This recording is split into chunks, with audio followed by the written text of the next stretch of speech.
जय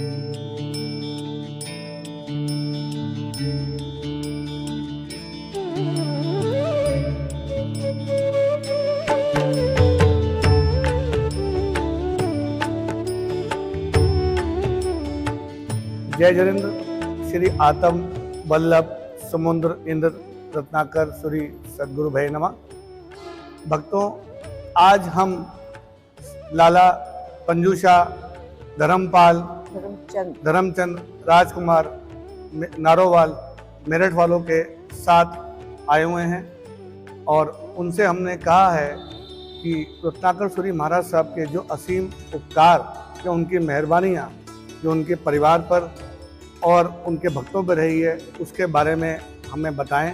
आइए हम मिलते हैं मीनू जी से और उनसे विनती करते हैं कि गुरुदेव के बारे में हमें कुछ बताएं। जय जी, मैं मेरठ से राजकुमार जी नारोवाल वालों की पुत्रवधू हूँ। तो गुरुदेव का तो क्या कहें, रत्नाकर नाम रत्नों के भंडार थे। जी जी, अभी भी है हमारे लिए। उनका उपकार तो असीम उपकार है हम पर। तो आप मैं ये जानना चाहूँगा कि आप गुरुदेव से पहली बार कैसे मुलाकात हुई, कहाँ आपको गुरुदेव मिले? पहली बार उनको हमने दूर से देखा जब बीकानेर संग्राम थी उनकी पहली लक्षाधिपति बनने के बाद। उसके बाद हसनापुर जा रहे थे तो मेरठ से हम गोचरी लेके गए जी। हमें लेट कहा, मतलब इन्फॉर्मेशन आई, हम लेट पहुँचे। उन्होंने एक आशना कर लिया तो मैं और मेरे father in law Rajkumar ji साहब थे, तो उन्होंने कहा अब हो गया हमारा। तो इतना उनका, आप जब गोरसी लेके पहुंचे तो गुरुजी वापस चुके थे, वो फ्री हो गए थे जी। तो उन्होंने कहा हो गया हमारा। तो मेरी भी आंख से पानी आ गया, पापा की भी आंख से पानी आया।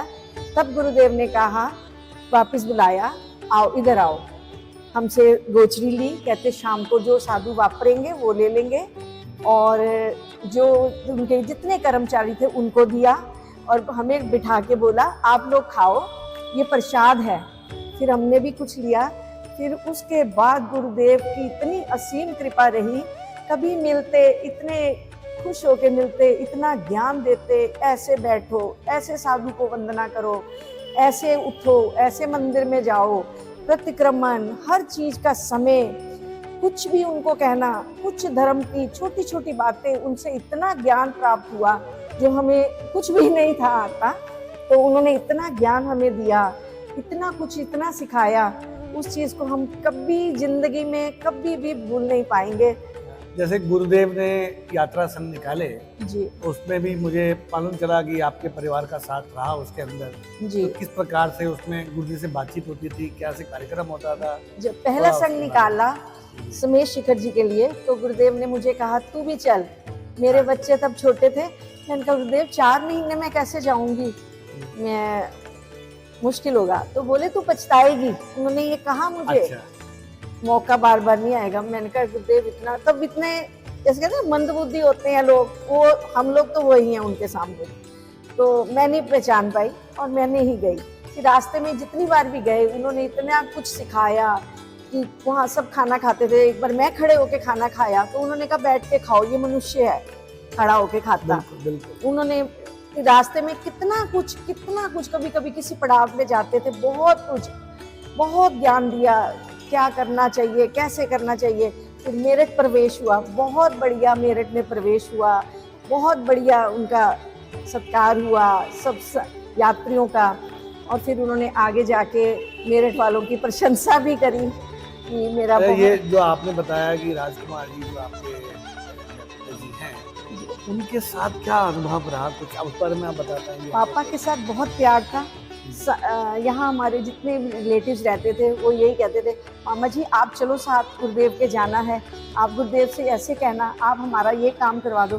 पापा भी निस्वार्थ होके भोलेपन से चले जाते थे। कुछ काम किसी ने कहना, अपने काम के लिए कभी नहीं गए और सबके काम के लिए उन्होंने हाथ जोड़ना और कहना मेरा ये है, मेरा ये रिश्तेदार है, मेरा ये जानने वाला है, इसका ये काम। मतलब उन्होंने लोगों को जोड़ा गुरु जी के साथ, बहुत जोड़ा। जो मिलता उसको देते की भावना कि आप गुरु जी की तरफ चले, गुरु से मिले, गुरु से जुड़िए आप। बिल्कुल बिल्कुल, उन्होंने जोड़ा। उन्होंने जितना कर सकते थे भक्ति, गुरु भक्ति करी, कहीं से कभी कुछ आना तो वो कभी भी नहीं चूकते थे कि गुरुदेव का हर संक्रांत पर जाते थे। वो संक्रांति भगत थे। अच्छा जी, और जी, अब उनकी थोड़ी उस तबीयत संक्रांति भक्तों के प्रति तो रत्नाकर सूरी का विशेष प्रेम रहता था, वो है। ऐसा भक्तों ने हमको बताया है कि संक्रांति भक्त देख के साहिब भी प्रसन्न हो जाते थे कि यार मेरे लोग आ गए हैं। जी जी ऐसा मुझे काफी लोगों से बातचीत में मुझे पता चला जी। है। वो अब थोड़ी सी उनकी स्वस्थ नहीं है, 94 इयर्स के हैं, तो पर वो संक्रांति भगत थे, अभी भी वो मानते हैं,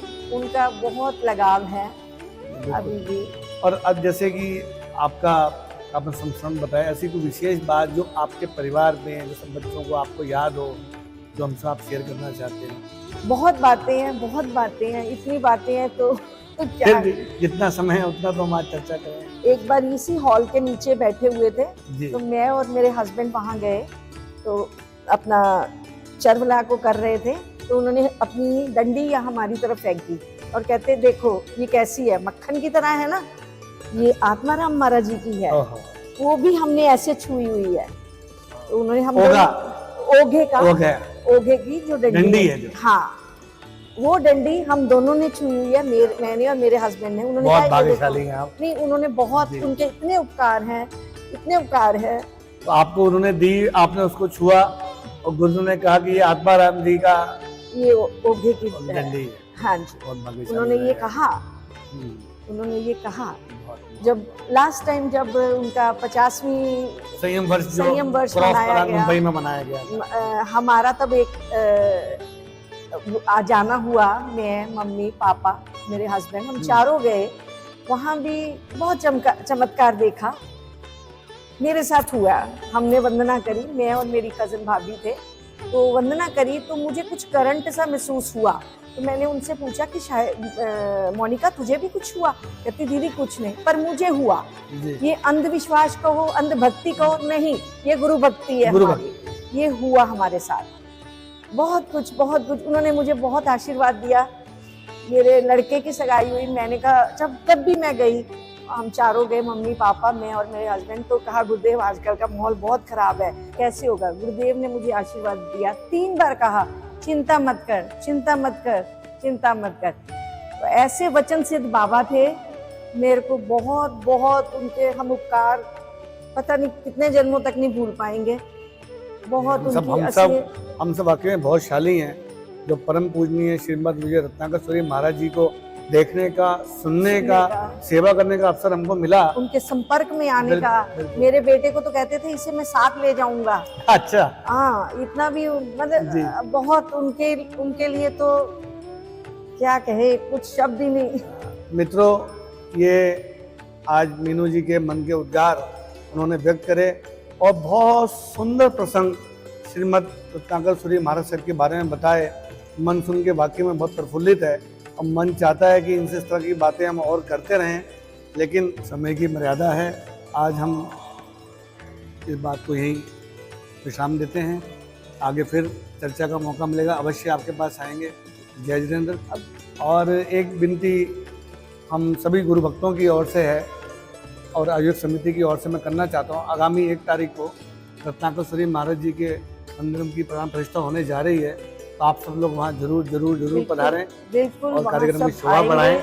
बिल्कुल आना है। और गुरु धर्मेंद्र सूरी महाराज साहब का भी बहुत उपकार मेरे पे, मेरे परिवार पर है, तो इसलिए सब गुरुओं को वंदन करते हुए। तो मित्रों, ये आज मीनू जी से बातचीत हमारी हुई और बहुत सुंदर प्रसंग उन्होंने गुरुदेव श्रीमद रत्नाकर सूरी महाराज साहब जी के हमारे साथ साझे करे, हमें बताए, बहुत ही आनंद आया। तो बस आज इतना ही, आगे फिर इसको जारी रखेंगे।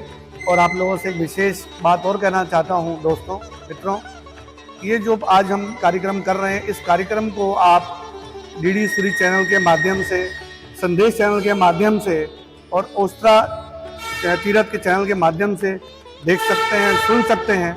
और आपके पास भी ऐसे कोई प्रसंग हो, ऐसे उद्गार हो, कोई बातचीत जो गुरुदेव के बारे में आप करना चाहते हो, तो आपका स्वागत है, आप भी हमें संपर्क कर सकते हैं। आज इतना ही। जय जितेंद्र।